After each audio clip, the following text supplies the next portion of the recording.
Hi everyone, your local hipster here, and it is time for a review of the new Destroyer album, Have We Met? Destroyer is a band spearheaded by singer, songwriter, poet Dan Bejar. It is his first album of the decade, but it's also his first album since 2017's Ken, which didn't see a lot of fans excited.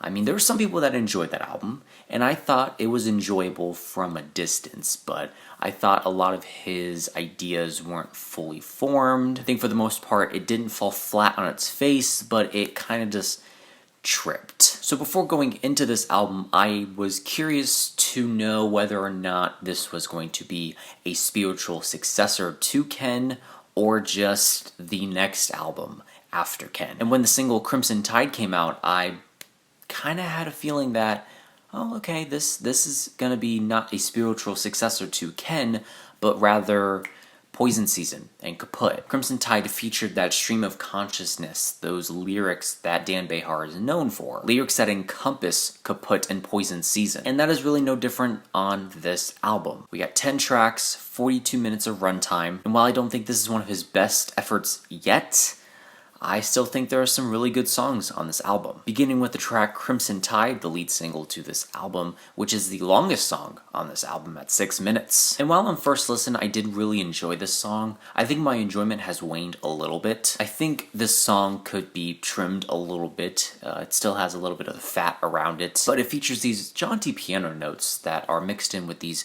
very dissonant guitars. And as usual, you have Dan Bejar just spitting whatever comes out of his mind, almost like word vomit, but it's endearing in a way. Overall, the runtime of the song, I would think trim it down a little bit, but still not a bad cut. I think it starts off this album very well. You get the track Kinda Dark, which starts off very somber, very quietly, and then it builds into this very beautiful crescendo. These synth notes that start to creep their way into the instrumental towards the latter half of the song, the 1-2 notes just are head bobbing, and when the chorus actually comes into the song, it's a beautiful climax. It's just this really beautiful synth note. There's a little bit of drum machine worked into this mix as well, and then we get a distorted guitar lead that in a way overpowers the instrumental, but it doesn't last too long, so it's not that bad. Then we get one of my favorite songs on this album, one of the singles to this album,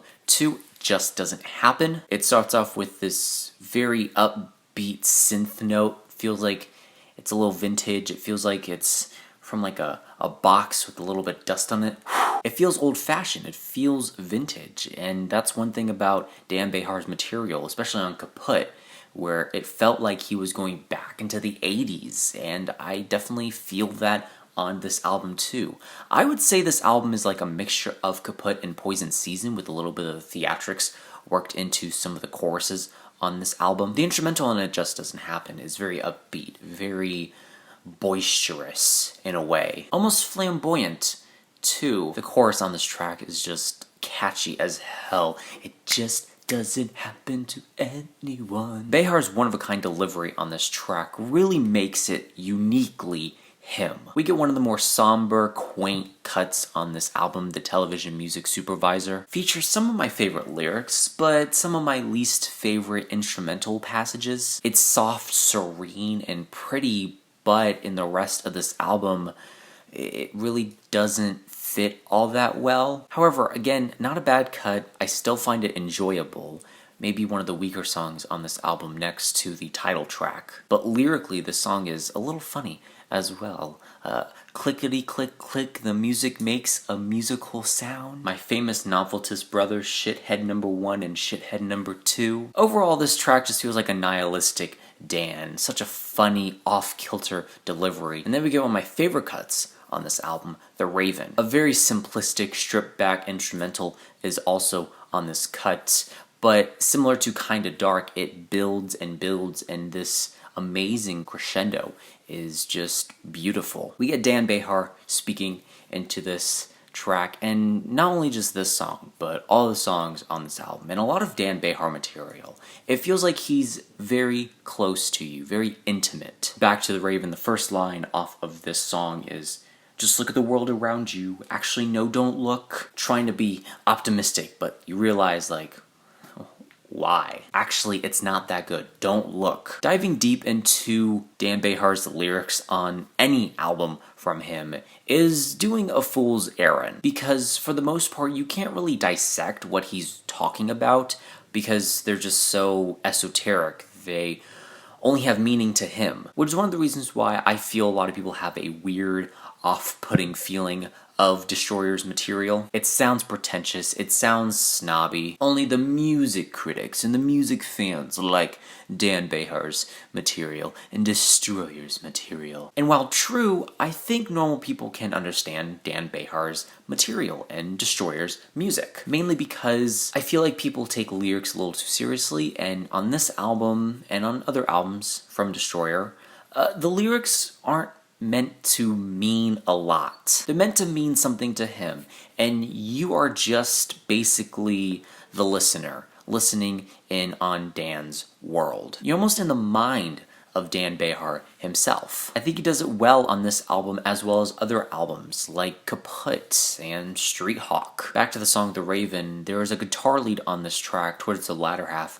of the song that's just so serendipitous. It's so beautiful. It's so serene as well. After this track, we get Synthesizer, which starts off a little distorted, a little chaotic, but then it quickly evolves into a very verbose song. Another component to the song that I really do enjoy is just how catchy it is as well. There are some really catchy songs on this thing. Synthesizer, guitar. It's just really infectious. It gets in your brain. Synthesizer isn't really anything new for the album, although it's a little more peppy than the rest of the songs surrounding it. University Hill, another catchy track. Come on, University Hill. A song that I would probably describe as bittersweet. It has like a happy vibe to it, but it also has these very dejected vocals from Bejar. Again, chorus on this thing is really catchy too. At first they were a little off-putting, the vocals were, but the more I listened to this track, the more I just kind of grew to appreciate and love them. The Men in Black's Blues is another cut that I would describe as somber, sweet. And really at this point in the album, I would say it's kind of doing the same ideas over and over and over again, but I think what makes these instrumentals so interesting is what Dan Bejar is saying. They're so close, they're so right there, that it makes you have to listen to them. Like, you have to hear what he's saying. You have these slightly guitars that permeate most of this track, and then you get the final song of this album, FOOLSSONG. As a closer for this thing, I think it wraps the album up very nicely, although I wish the ending of the song was a little bit better. Similar to the previous track, I feel like the endings are a little inconclusive. Talking back to the Men in Black's Blues, the ending just kind of fades out, and while I still love a lot of what's being said on this track in particular, I just think it's over too quick. FOOLSSONG, I think the progression of the track is very nice, and it ends around the 4:20 mark, but the song continues on until about 5:40, and it's just these weird vocal snippets pieced together. They almost sound at like the apex. They almost sound like bees. It's a weird way to end the album, I know. But as an entire experience, I think it's great.